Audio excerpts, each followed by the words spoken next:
probably won't be able to understand my English. As far as questions go, I think what I'll do is I'll take a few breaks throughout the presentation and try to answer questions. So what we'll do is, if you want to ask a question, please type it in the main chat, either in English or Spanish.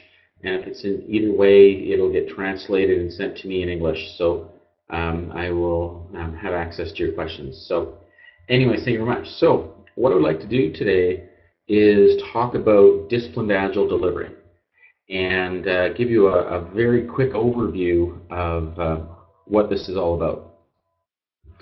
Okay, so just a fair warning. Actually, I'll address questions throughout the webcast, as I just said. But as a quick warning, I'm going to cover a lot of ideas very quickly now, which I apologize for. Everything that I present today is available on the web and in print. So you'll be able to find out the details if you like.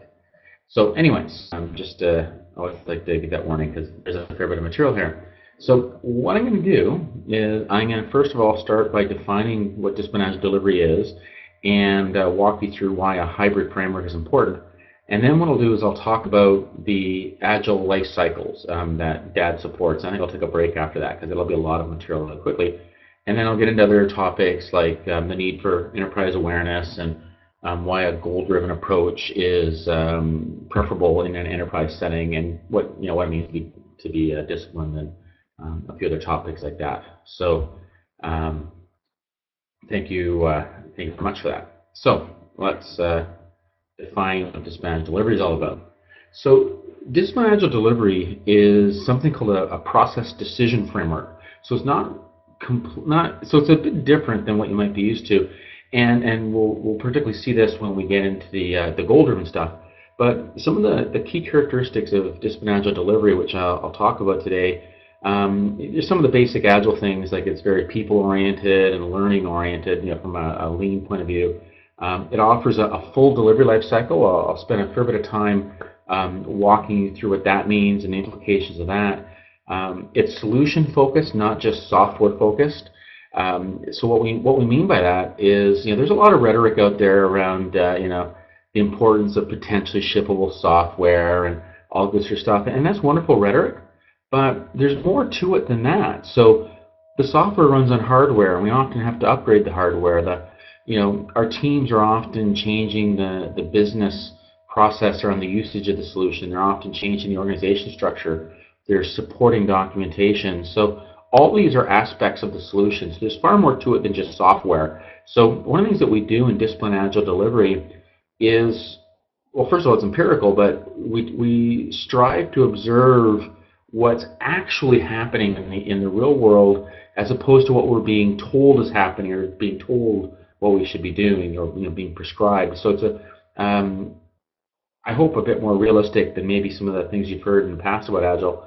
And the history of disciplined agile delivery is that it comes from a lot of people. I led the development of it when I was at IBM, and my job, I was at IBM for 6 years, and my job was to work with customer organizations around the world, often Fortune 500 and government agencies, but very big enterprises and sophisticated enterprises, and to help them understand and to scale Agile. And what happened was, myself and my team, we started observing common patterns of successful Agile adoption, and we eventually decided to capture it in the disciplined agile delivery framework, which is what I'm going to overview here today. So this is all based on real-world stuff, on experiences of potentially thousands of people worldwide, and people are doing it now. I'm actually on a customer site right now, taking a break to do this presentation, but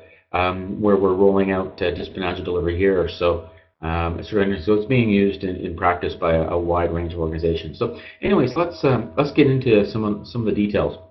So one of the aspects of disciplined agile delivery is that it's a hybrid framework. So we take ideas and strategies from a variety of sources, like Scrum and extreme programming and Agile modeling, Agile data, SAFe, DevOps, unified process, Kanban, and many others. And what we do is we show how all these things fit together and these various techniques from the various methodologies fit together. So where you might hear advice of, oh, you just need Scrum and XP. Well, that's obviously not true, but Scrum and XP might be part of the overall solution, but you're also doing modeling and you're doing a bunch of things that are not covered well by either Scrum and XP. And what happened was when we started observing what people were doing on actual projects and to make Agile work, we quickly noticed that first of all, they were doing many similar things, but teams were taking ideas from a wide range of sources and figuring it all out, and it was very expensive. There was a lot of learning experiences and stuff like that, but it was a slow and expensive thing for organizations to do, and they weren't very good at it. They all had similar solutions, but they weren't really quite getting it. So one of the things that Discipline Agile Delivery does is says, here's how all this stuff fits together. So in many ways, you can think of DAD as the glue or the advice, that the glue that holds all this Agile stuff together and shows you how to make the trade-offs. And I think when we get the goal stuff, you'll start seeing what the implication is of all that. So because there's a bunch of really great ideas out there, so let's leverage them. And let's and what's not really out there up until DAD was somebody coming along and saying, and here's how it all fits together. So that I think is an interesting value proposition for your organizations. So one of the things we in DAD, we promote a full delivery life cycle, and what this means is that we have explicit startup, inception or project initiation, warm up type activities, and we make this explicit. We also have explicit construction and explicit transition or deployment or release, whatever you want to call it. So we have these 3 explicit phases, and I appreciate that for some Agile, phase is a swear word, but the reality is that we do these things. So the average Agile team spends about a month doing inception. So in Scrum they call this sprint 0, but it's not really a sprint. It's on average it's much long. It's a double sprint because the average Scrum team has 2-week long iterations, but they spend a little over a month doing inception or sprint 0. And then transition is about a month on average as well. So this release or deployment effort. So let's be explicit about this. So anyway, so this I think is one of the things that DAD does as well, is that we do our best to take some of the mystery out of Agile. We say this is exactly this is what actually happens. This is what works, and we give you good guidance for that. So let's walk through some of the implications of that philosophy. So I'm sure you're all familiar with construction life cycle, and this is a good start. There's some great ideas here, working in priority order, and having short time boxes called sprints. All pretty good basic software engineering concepts, or perhaps management software engineering management concepts, perhaps. So it's a good start, but it clearly isn't sufficient. So for example, if we wanted to address the full delivery life cycle, we really have a delivery life, a life cycle looks like this, where we have this explicit project initiation or startup effort, where we do some initial modeling or initial planning, and we populate the backlog if you're still using Scrum terminology, and an explicit transition phase where we release our software, release our solution into production or into the marketplace, in the case of a product company. So let's be a little more explicit. Let's take some of the mystery out of it. So this is how Agile teams actually work in practice. So this, I would argue, is a much better rendition of the life cycle than what is typically used in the Scrum world. But this clearly isn't sufficient as well. So one of the challenges with Scrum, and it's not just a Scrum issue, it's an Agile issue in many ways, is that there's a lot of branding, a lot of marketing in the Agile community. So Scrum uses their own terms like sprint. They're all, they make a big deal out of different terminology, and that's fine. But the reality is they put the Scrum brand on everything. It's not a retrospective. It's a sprint retrospective. It's not a coordination meeting or a daily stand meeting. It's a Scrum meeting. So this is a bit ridiculous. We don't need this branding. It's not really helping. Well, it helps to market Scrum, which is what the actual purpose is, but it's not really helping the community. It's not really helping you as professionals. So we can do a lot better. So let's take some of the branding out of it, and let's actually use terminology that enterprises are comfortable with. So we don't need to reinvent terms, and it's wonderful for the consultants, but it's not that good for our actual customers. So this is something to consider. So anyway, so I'll be using unbranded terminology as best I can throughout the rest of this presentation. Let's focus on engineering, software engineering, and not on marketing.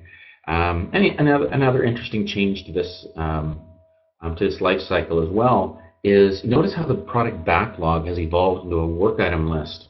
Because it's not just requirements that we implement. We fix defects, we help other teams, we might have to do some extra documentation for regulatory compliance. So there's a bunch of different types of work items on our backlog.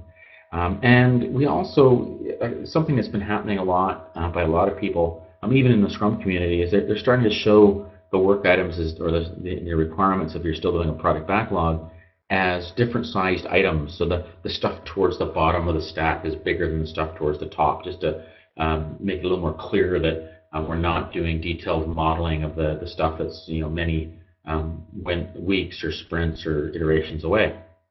But this isn't sufficient as well. So this is a much better start than what we see in Scrum out of the box, but we can still do better. So for example, in the discipline Agile world, we explicitly talk about governance. And one aspect, a couple of aspects of governance are named phases, because we do in fact work. This might be heresy or a swear word, but Agile teams do in fact work in a serial order. We do the startup or inception stuff first, then we do construction, and then we do transition or deployment stuff. These occur in serial order. So why can we not be honest about this? Well, let's just be explicit about what actually happens. So having named phases is a minor aspect of governance, but a more important one is having lightweight milestones throughout the project in order to pay down risk and to provide important visibility into the project, even more so than just having potentially consumable solutions every iteration. But so there's different aspects of visibility we should be concerned about. So let's be a little more explicit about this, because even though governance is often considered a swear word by many Agilists, the reality is that our teams are in fact being governed. You might not be aware of it, but as if you're a developer or a programmer, but we're being governed. Somebody is concerned about are we delivering value? How is the money being spent? Are we delivering sufficient quality and good things like that? So we are being explicitly governed. So my point is that let's be governed effectively.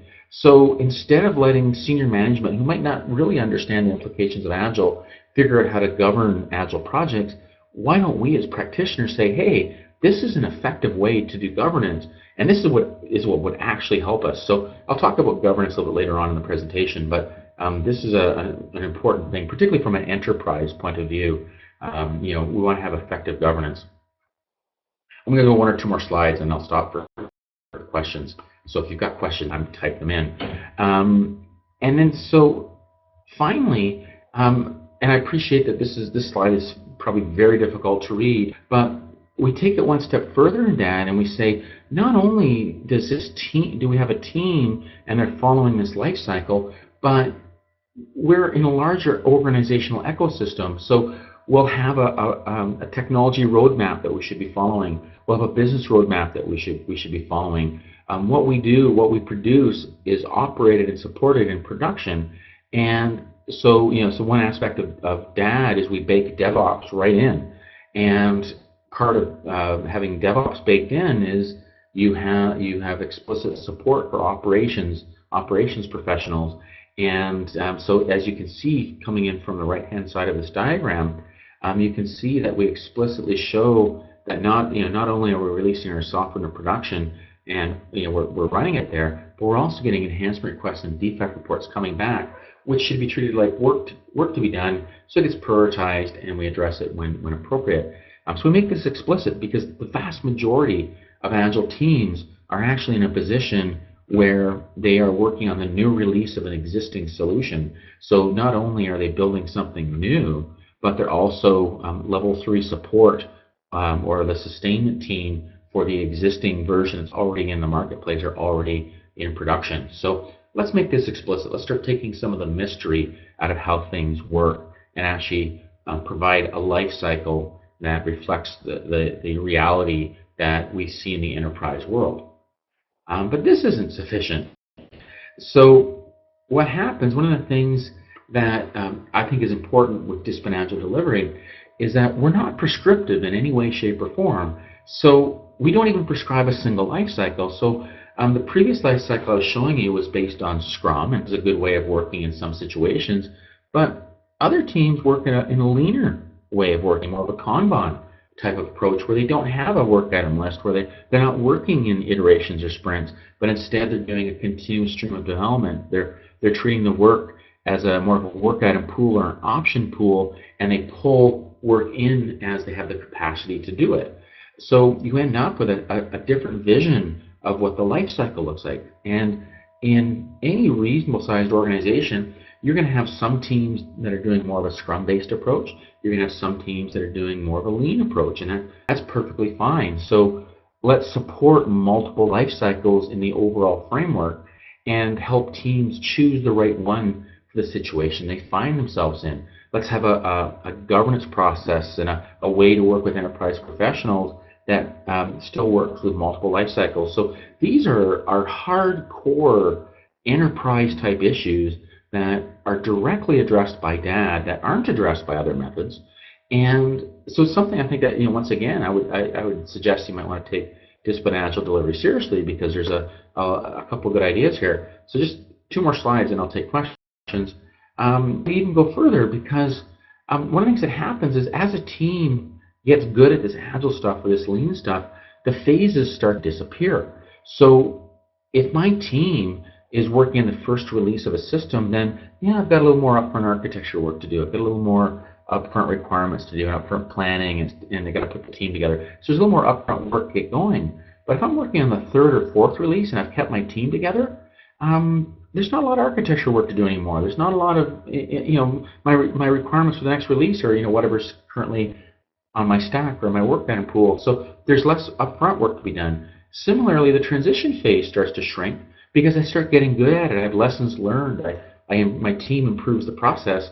We start adopting better techniques. So what used to be a phase squeezes down into an activity. So by the time I'm on release N, I'm just doing a bunch of construction, and then every so often I release into production.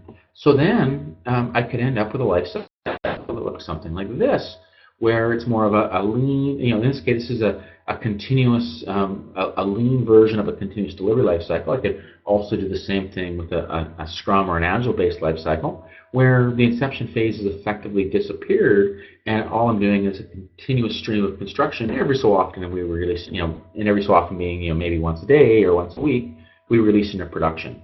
And this is all automated, so the transition phase, which might have been several weeks in the past, has now been squeezed down to several hours or several minutes. So it's a much more robust way of working. Now, I'm not saying that you're going to start doing this on the very first day of adopting Agile, but I have seen teams work their way into this. So after like a year and a half, 2 years, solid Agile experience, they get into this continuous delivery life cycle. So once again, so basically, to wrap up the life cycle discussion, I've shown 3 different explicit life cycles supported by DAD, and then combinations thereof by implication. So the point is that we don't prescribe a single life cycle. So whereas, say, in Scrum, for example, they prescribe a life cycle. Scrum is very prescriptive when it comes to the life cycle. Whereas empirically, we could choose to observe that different teams are different situations. So the Scrum life cycle is good for some, but not for others. So let's support a range of life cycles. Let's provide the flexibility that's actually needed in modern enterprises. So I think I'll take a second to see if I've got any questions. I'm going to pop into the main chat. I see a bunch of stuff. So actually, if somebody, I guess Lewis, if you could indicate yes or no whether or not there's any questions there. I can't read Spanish, so If there's a question, just say yes or no, and then translate, please.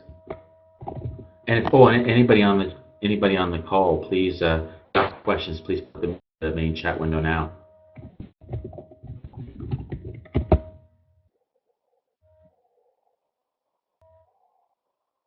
Oh, one in English. Excellent. Okay, so the question is for the 1 or 2 years, 1.5 2 years that it may take a team to start delivering weekly, is that for a project or an organization?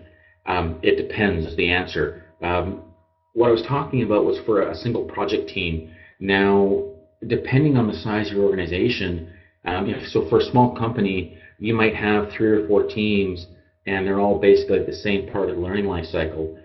So yeah, a small organization can move to a more agile way of thinking potentially fairly quickly. Whereas a larger organization, so for example, I'm currently working with one organization that has several thousand developers in their IT department.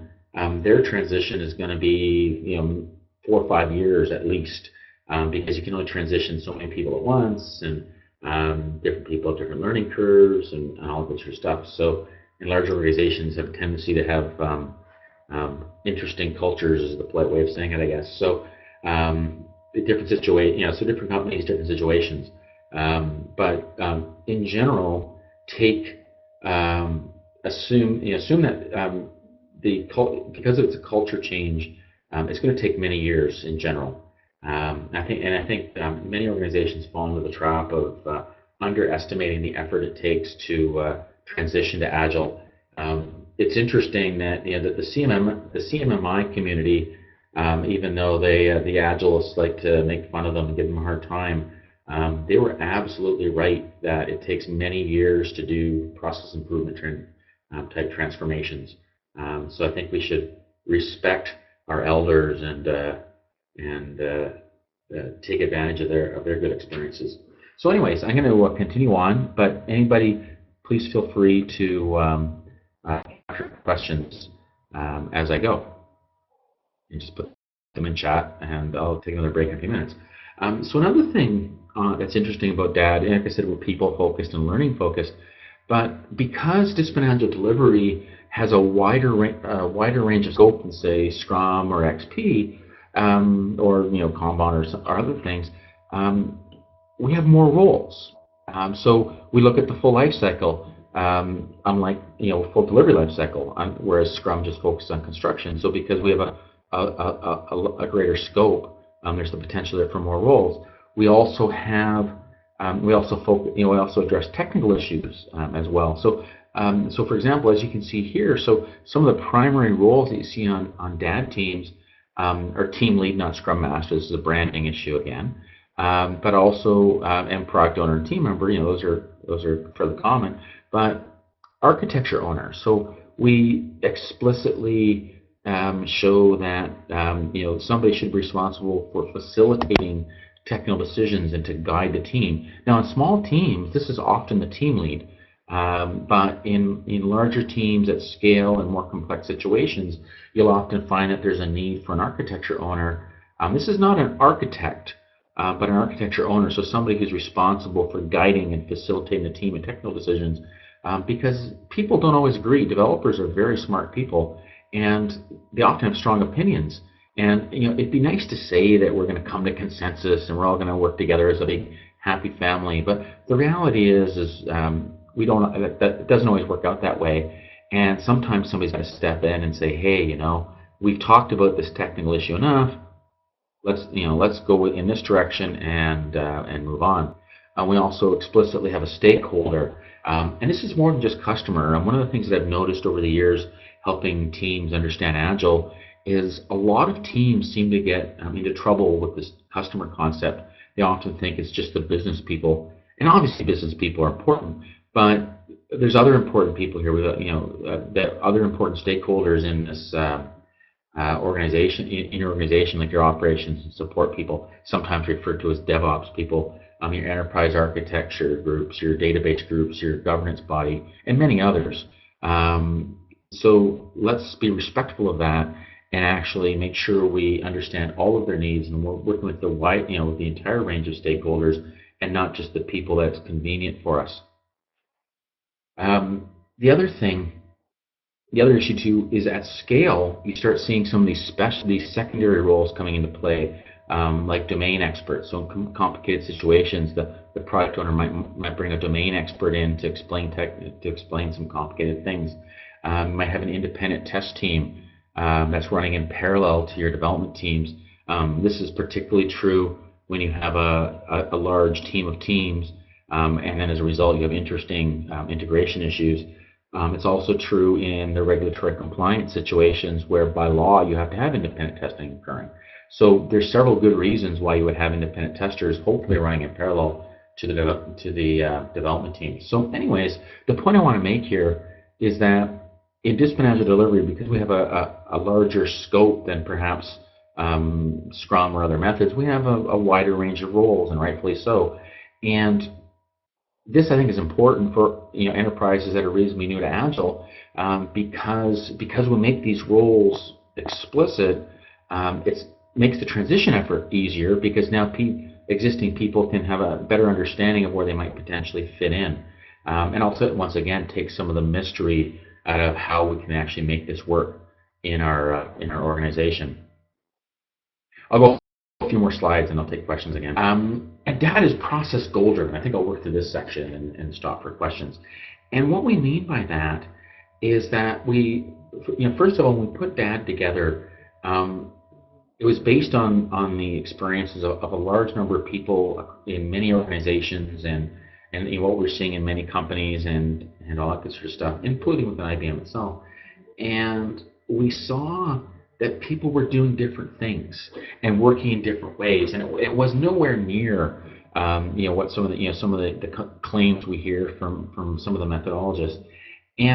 But what we also noticed is that even though teams were working in different ways, they were addressing the same sort of process goals. So at the beginning of the project, you had to put the team together. Well, there's different ways you can do that. You had to explore the initial scope. You had to get a handle on what the requirements were. And there's many different ways we can do that.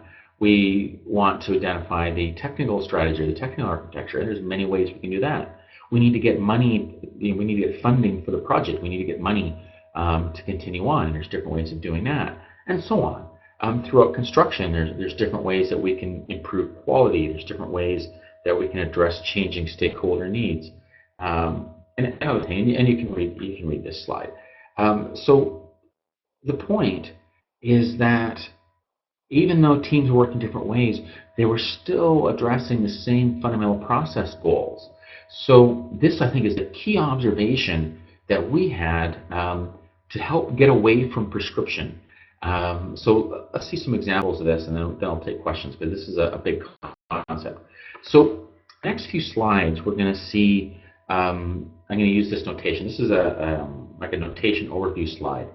And so in these goal diagrams that I'm just about to show, you have a goal, it could be forming an initial team or addressing changing stakeholder needs. Each goal has several process issues or factors that you need to address. So when you're forming the initial team, where are you going to get these people from? How big is the team going to be? How available are people on the team? How are they geographically distributed, if at all?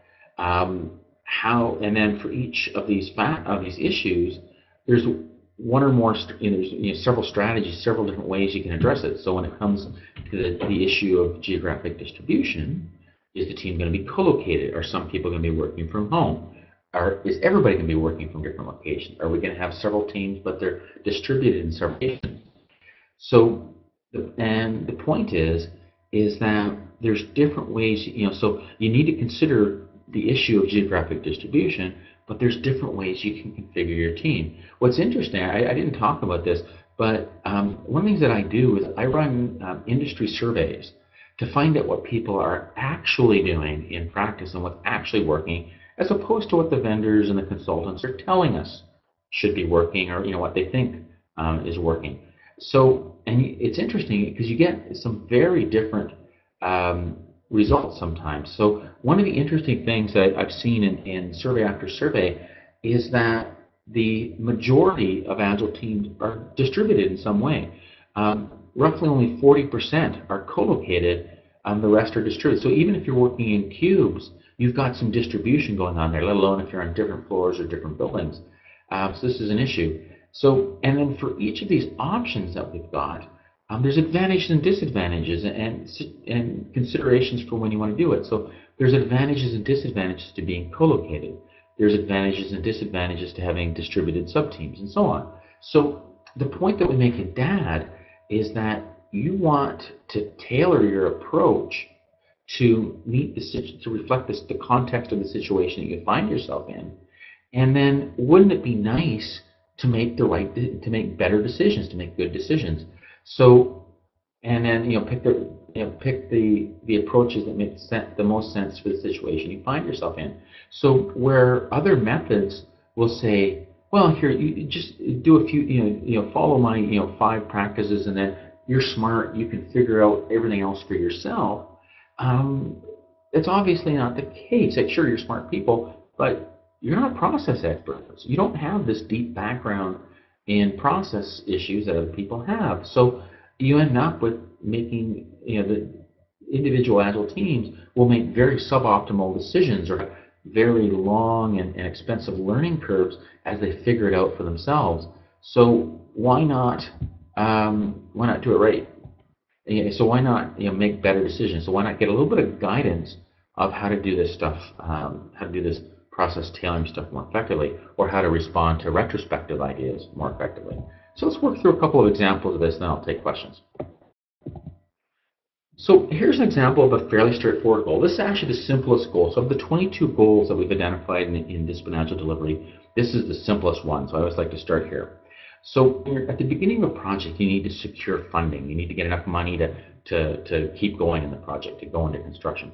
So there's 2 basic issues here. You need to figure out, how are we going to fund the project? So are we going to do time and materials? Are we doing fixed costs, some sort of stage gate thing, combinations thereof? And how are we going to get access to the money? Do we have to go through some sort of difficult process to get the funding?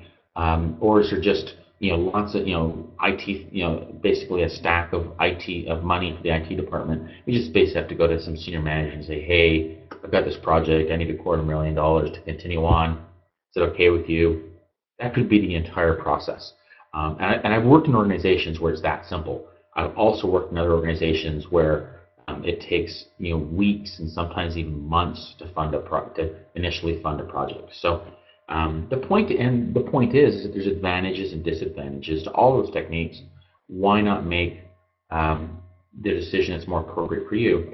Another implication of this goal-based approach, which I think should be interesting to anybody who's doing an Agile transformation right now or thinking about it, is that when you're transforming an organization to become more Agile, you've got a lot of people with traditional skills and a traditional mindset, and they believe in their existing techniques, they believe in their existing strategies, and they might not be aware of the implications. They might not be, they'll be very focused on the advantages, but they won't understand the disadvantages. So, for example, I was recently working in an organization where they desperately had to have a fixed price, fixed price or a fixed bid for every project, and as a result, which is doable, you can still do that in Agile, but they were spending a lot of upfront effort getting to this point where they were happy with the price and happy with the estimates, and it was a complete waste. So I helped them understand this, but without sort of guidance like that, it's really hard to move away from some of these things. So anyways, this is the diagram. This is the visualization of the decision tree, effectively the decision tree that you're working through. But what's the implication of that? So like I said, we need some advice. We need to understand the advantage and disadvantage. I appreciate that this slide is very difficult to read, I would have to think. The details don't matter here. What does matter is the fact that for each and every one of these, so if we go back a slide, I apologize. So for each and every one of these funding strategies, in the DAD book, we have descriptions of here's these different ways of funding, here's the advantages of each technique, here are the disadvantages of each technique, and here's when you might want to consider doing it. And here's the issue, here's the issues that you're going to run into if you do adopt this technique. And so the idea now you can make intelligent decisions as opposed to having religious discussions of, my way of funding a project is much better than your way. Well, no, they all have advantages and disadvantages. Let's appreciate that. And the following slide goes into more detail, but it's just, same sort of thing again. So anyways, what I'm making is that there's meat, there's details in behind this thinking. So you can actually, the book, this Managed Delivery book is quite a fairly decent knowledge base of Agile technique and Agile thinking that you might want to take advantage of. Let's just do one or two more slides, and I'll take a question break. So here's another example. This is more typical of the goals, where the goal breaks into, the goal in this case, aligning the team with the enterprise direction, breaks up into 5 or 6 issues, and each of these issues have 4 or 5 options. So the idea here, another feature I should have mentioned with these diagrams is that the bolded options, the options that are italicized and bolded, those are good defaults. So if you don't want to go through the effort of making all these decisions right away, we give you some good, we give you advice of, here's a good starting point. Here's where you want to start with this, and then so as that is a base, then you can tailor from there. So we don't just overwhelm you with decisions. At least we try not to overwhelm you, I should say. So anyways, the point here is that here's another example of how to fulfill a goal. So once again, we're not prescribing an exact way of doing things. We're not telling you, thou shalt have a product backlog and thou shalt have a 15-minute stand-up meeting. We'll say things like, you need to address changing stakeholder needs, and here's your options for doing that. You need to coordinate the activities within your team, and here's some options for doing that, and here's the trade-offs that you're making, so choose the right technique for you. So I believe this is a much more robust and much more respectful way of giving process advice than what we see in some of these other prescribed methodologies. And then one more example, I believe, and then I'll take a quick question break. And so here's another goal, in this case, an inception goal of aligning the initial scope.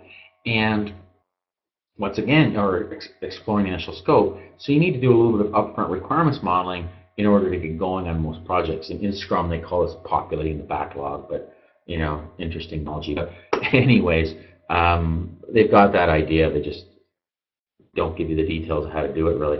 And what's interesting here, so I've mentioned a couple times, we don't prescribe, for example, how you're going to address your changing stakeholder needs. So for example, where in Scrum they prescribe a product backlog for managing the stack of work, the stack of requirements.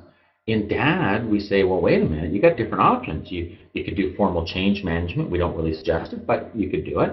You could do a product backlog. You could do a work item stack. I showed that in the non-branded version lifecycle. You could do a work item pool, the lean or the Kanban way of doing things, and all of them have advantages and disadvantages. What's also another aspect of notation here that I didn't mention yet is that some of these lists have arrows. And what that indicates is that from an Agile point of view, the options at the top of the list are generally more attractive than the options towards the bottom. So when it comes to a work item management strategy, everything being equal and assuming you've got the skills to pull this off, the Kanban work item pool or work item options pool strategy is probably your most effective way of working. If not, then some sort of a work item stack or a work item queue. But that in turn is much better than the Scrum product backlog concept, which is better than the formal change management concept, which is better than not, generally better than not managing change at all. So the point is that you've got choices, and DAD explicitly helps you to understand what your choices are and then do it. So anyways, now would be a good time for a break, seeing as this is the end of the goals section and this is a major concept. So if there's any questions, feel free to type them in. I see another one from Francisco and then another one from Jesus, which if you could translate would be great. But anyways, so first of all, from Francisco, so how do you make sure the product owner keeps close to the business side? It doesn't become a developer. Yeah, that's a problem. So in English, we would call that going native. So when a product owner works closely with a team, it's only human nature that they become friends and colleagues, and they start becoming overly friendly. which is great. It's great that the team gels, but the disadvantage of that is that they become too close to the team, as you're suggesting. So a couple things, you might want to, every so often, maybe the product owner should move on to another team, and there's obviously some problems there. There's also the other, the team itself should, help the product owner not get too close, and have the defined, roles and responsibilities. Right now, I'm working with the customer I'm at right now today. In our workroom on the wall, we have defined roles and responsibilities. We've got the rules of engagement, the defined responsibilities of team members to help remind people of how they should be working. And so that could be something too.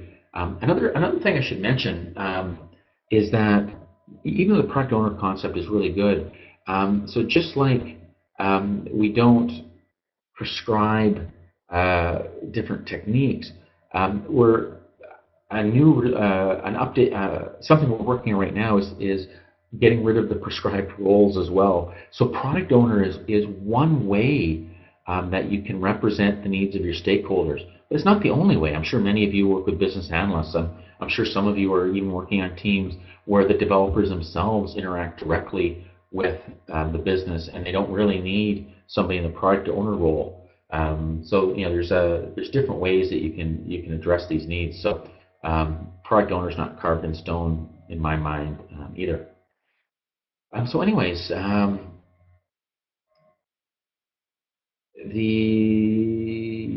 seeing a bunch of stuff in the main chat. I will assume that maybe this isn't questions at all. So okay, anyways, maybe that one question was from Jesus was a problem with Chrome. Okay, so I'm going to continue on, and I'll do one more round of questions. We're getting close to the end here. Okay, so next slide. So another aspect of disciplined agile delivery is that DAD teams are enterprise aware, and what we're saying there is that so in the agile world, a really healthy thing that's happened is that it promotes this team awareness that teams build solutions, that we should be working together as a team to get the job done. And this is great. This is much better than in situations where everybody's working by themselves and they're doing what they can for their own careers, but they're not really working together effectively. So it's a step in the right direction, but it's clearly not enough. So for example, your team works within the scope of your company or your organization, and there's different teams within your company. So should not these teams be working together effectively? Should not the teams as a whole, the collection of teams, should you not be working towards a common technical roadmap and a common business roadmap or a common business vision, depending on the terminology you prefer? Should you not be reusing existing stuff? Should you not be paying down technical debt within the organization and making things better? So should we not be should we not be trying to do what's best for the company and not just for the project?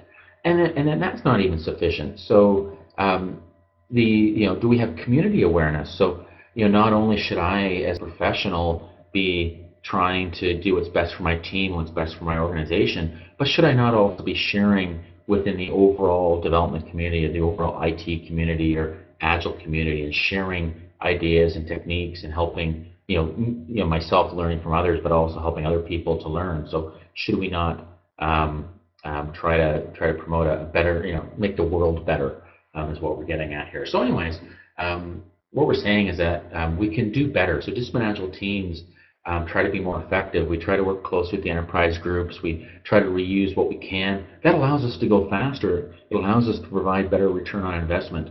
Can we not fix broken things as we find them? So there's a lot of opportunities to work in a more sophisticated or more mature or robust manner. Another aspect of DAD, or another important thing, at least it should be important, is that in enterprises are complex organisms, and you've got different teams doing different situations. So you should be tailoring your approach to meet the context of the situation that you find yourself in. You should be choosing the right um, approach, be it agile, be it traditional, be it iterative or lean or whatever, based on the situation you find yourself in. And so the selection factors for that will often be things like the culture of your team, the culture of the organization you're in, various business constraints that are being inflicted upon you. And then that will drive your choice of how you're going to organize your team and what your process is going to be like and what types of tools you're going to have.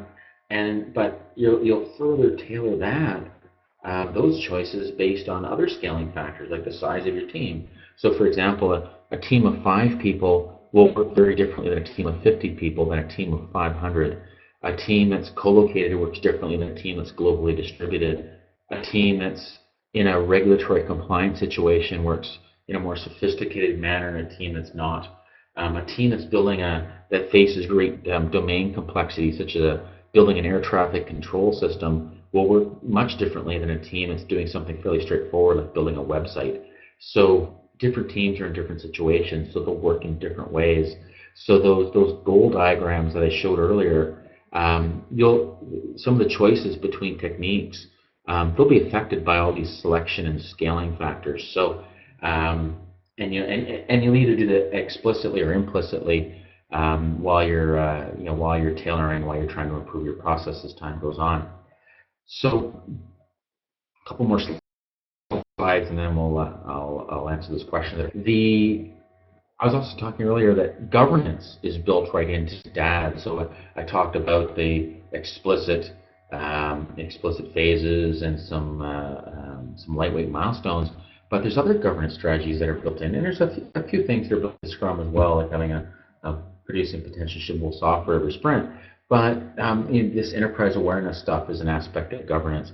This having a more robust stakeholder definition where you're working with a wider range of people to solve their overall needs is an aspect of governance. Having defined roles and responsibilities, having metrics, having passive monitoring of your team based on metrics that are being generated by your tools in a project dashboard.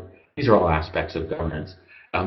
So governance is built right into DAD, and what we do is, like I said earlier, our philosophy is that you are in fact being governed. So it's probably better that you're being governed effectively. So let's help senior management understand how to help us, is what the entire point is. And our philosophy of governance is that it should be lightweight, it should be based on enablement, it should be based on senior management should be doing their best to help Agile teams do the right thing to be effective. And this is what they want to do. In the Agile community, we can be rather ignorant at times, is I guess the nice way of saying it. We like to beat up on management. Senior managers are evil and stupid and all that sort of stuff, but it's not the case. All the executives that I run into, all the senior managers I run into, they're very smart people. They're trying to do they are good people. They're trying to do the best they can, but they often, they might not understand the implications of the decisions they're making, or they might not, or they might be making decisions based on inaccurate information. So let's give them better information. Let's help them make good decisions, and you know what? They will. This is a nice side effect of all this. So anyways, I think we can do better when it comes to governance. So just to wrap up, and then I'll start answering some questions. So what does it mean to be disciplined? So I think this is a question that we often get because you'll get people say, oh well, Agile's already disciplined. What are you talking about with discipline? And yes, without a doubt, there is discipline required to follow some of these Agile practices and philosophies. It does take discipline to do TDD or to do continuous integration or to have produce potentially consumable solutions every couple of weeks. That requires great discipline, without a doubt. But there's more to it. We can do better. We need to do better, because the reality is, regardless of all this rhetoric and all these claims that Agile is 10 times better, it's not. The stats don't show that. Yes, we've done better. We 10-15% better, but certainly on average, but certainly not 10 times better. That keeps getting claimed. So and I think it's due to a lack of discipline, and we've abandoned old good ideas. So, it requires discipline to really reduce the feedback cycle, or the process flow, to learn continuously, to take this goal-driven approach. I don't want to make it sound simple that you just need a few of these diagrams and suddenly you can tailor effectively. Or do process improvement effectively. It's more to it than that. It takes great discipline to be enterprise aware and to work with these enterprise teams, to streamline these inception efforts, and transition efforts, and to adopt these agile governance strategies. There's a lot of aspects of discipline that are required, to be truly successful. And we've done our best to build all these right in, to data in this lightweight and very consumable, easy to understand manner. So, anyways, something to think about.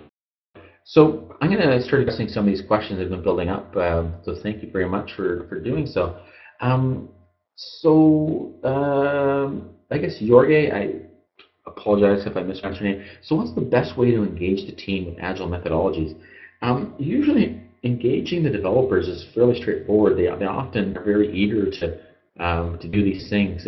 One of the nice things about agile is it's based on practice. It's not based on theory, unlike the traditional way of working. So it's based on good things that work in practice. And developers are pretty pragmatic people.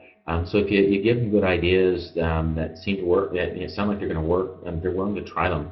Now, engaging the business can be a bit challenging because in many organizations we potentially trained them for decades now to work in this traditional heavy manner, and we're coming to them and we're saying, hey, let's work in this iterative and incremental and collaborative manner. Let's be lightweight. Let's be solution focused. And that's a very different message. So we need to train them, educate them. We need to speak using their terminology. We need to understand what their goals are. Last week I was at the Agile 2013 conference in Nashville, and there were some really weird conversations going on about enterprise agile. Some of them were very healthy and good, but a few of them were a bit naive. People were suggesting, oh, well, organizations just need to get smaller. They just need to do this. We don't need to justify this. Managers are stupid. Get rid of them. We don't have to do estimates. All these strange ideas, and I shouldn't say they're good ideas, but they're probably not going to be accepted by many organizations. So we need to understand their lingo. We need to understand what their priorities are, because these aren't stupid people. These are smart people. So we should respect them and treat them as such. From Francisco, I think many of the hard prescriptions are there instead of trust. How do you develop trust? Yeah, so trust is important.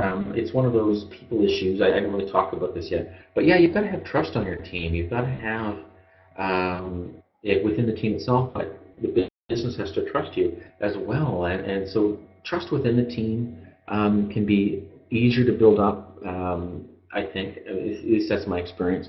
So by working together closely, by co-locating as best you can, by working together to produce a potentially consumable solution, I think that can build up trust really quickly as long as you work in a respectful manner. Building up trust with the business can be a bit harder because in many cases we've burned our bridges with the business, and they really don't. We've been doing a not so good job, and they really don't like us. So they don't trust us anymore because we've broken our promises too many times. So making promises and keeping them is a good way of building trust. Working in these small iterations and producing potentially consumable solutions on a regular basis is a great way of building trust. Working in a visible manner is a great way to build trust. So building trust is important. So there's a few good books on this. The best one that I know is called The Speed of Trust, and I can't quite remember who the author is of that, but there's several good books out there about how to build trust and the importance of trust. So I highly suggest looking into that. Irving asked a question: what's the difference between a sprint backlog and a work item? The big difference, a couple of things. First, and I didn't get into detail on this, so I apologize for that. First, explicitly show that there's more just requirements on the work items are more than just requirements. Many work items are requirements, but defects are also appropriate. helping, the work required to help other teams. You might have some regulatory work to do. So there's a bunch of different types of items that could potentially be on your stack, and many others. That's just a few examples. Also the other thing too is the prioritization scheme. So in Scrum, they're very clear that you should be value driven, that things should be ordered by business value, and that's pretty good advice. But we can do better. So, for example, we know based on years of experience, of empirical experience, we know that there's certain risks on project teams that we need to address pretty quickly. We know we've got a problem that early in the project, if we don't come to some sort of a stakeholder agreement as to what we're going to do and how long it's going to take, we got a serious problem there. If we don't prove the architecture with working code early in the project, we've got a very serious problem there. So on Discipline Agile teams, it's the ones that adopt a work item list approach. What they'll do is not only will their first prioritization scheme might be based on business value, but they'll also explicitly push some of the more technically risky requirements or work items to the top of the stack and address those in the first couple of iterations to prove the architecture of the working code.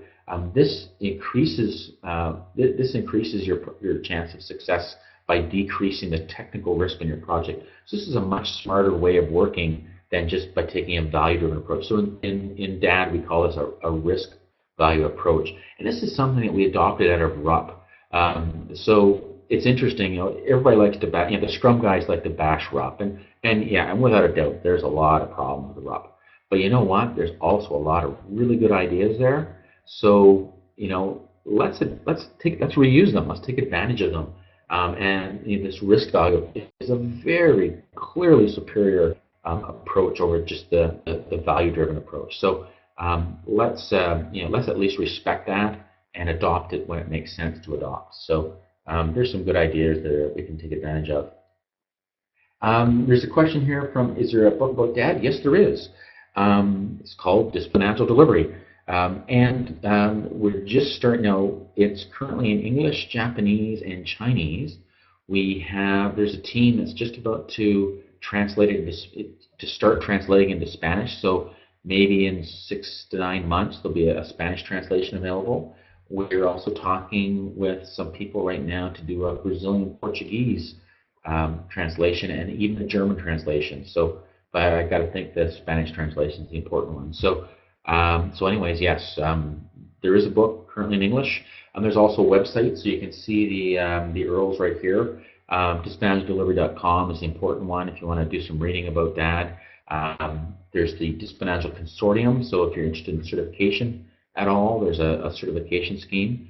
I should also point out that I will be in Mexico City in I guess about 3 weeks now, so the first week of September, for the Cutter and Software Guru Agile conference in Mexico City. I believe the dates are September 4th through September 6th. I'll be doing two one-day workshops and giving the keynote.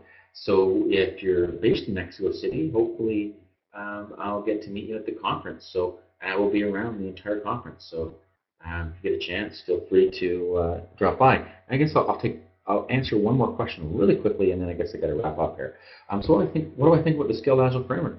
I think there's some good ideas there. It's there's a religious war going on right now. Safe is evil and all this sort of stuff, and I think that's rather disingenuous. The reality is, if you step back and take a look at SAFe, there's some pretty good ideas there. There's also some questionable ideas, or not quite perfectly agile ideas. But for a lot of organizations, it would be a step in the right direction, and then tailor it from there. And then, and I've got some ideas, of course, for how to tailor it to be more effective. But I think we need to respect the fact that there's a lot of people behind SAFe who have been very, very successful developing software. So let's respect that, and let's take a look at SAFe and take advantage of what we can from it, and maybe not do the things that are appropriate for the situation you find yourself in. So let's be very smart about this. So anyways, thank you very much for taking time out of your busy days. I do truly appreciate that. And like I said, I hope I get a chance to meet some of you at least at the at the Agile Mexico conference in the first week of September in Mexico City. Anyways, thank you very much.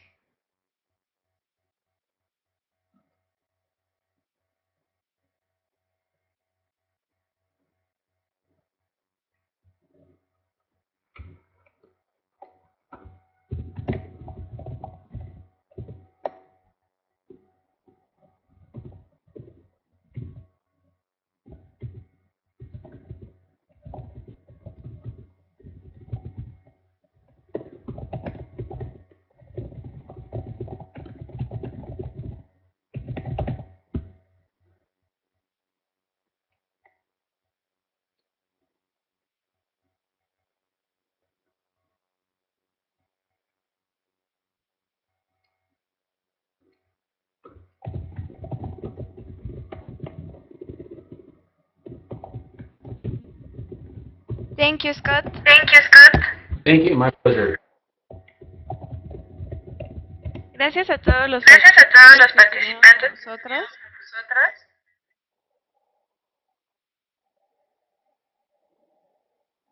Les comparto Les las ligas comparto donde van a encontrar la las donde información van a encontrar la información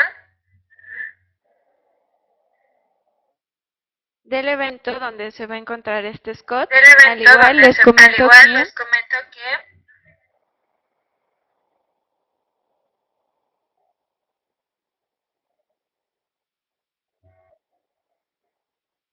¿sí me escuchan? ¿sí me escuchan?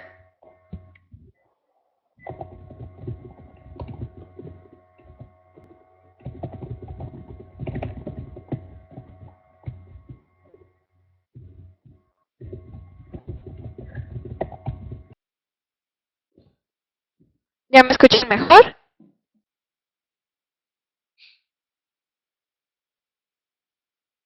Ok, perfecto. Ahora sí les comento.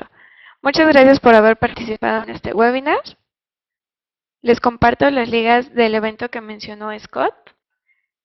Y les comento también que este webinar está siendo grabado todavía y lo van a poder ver a través de nuestro canal de YouTube, de Software Guru y también de nuestro portal de SG Campus. Muchas gracias por participar y los esperamos en nuestros próximos webinars.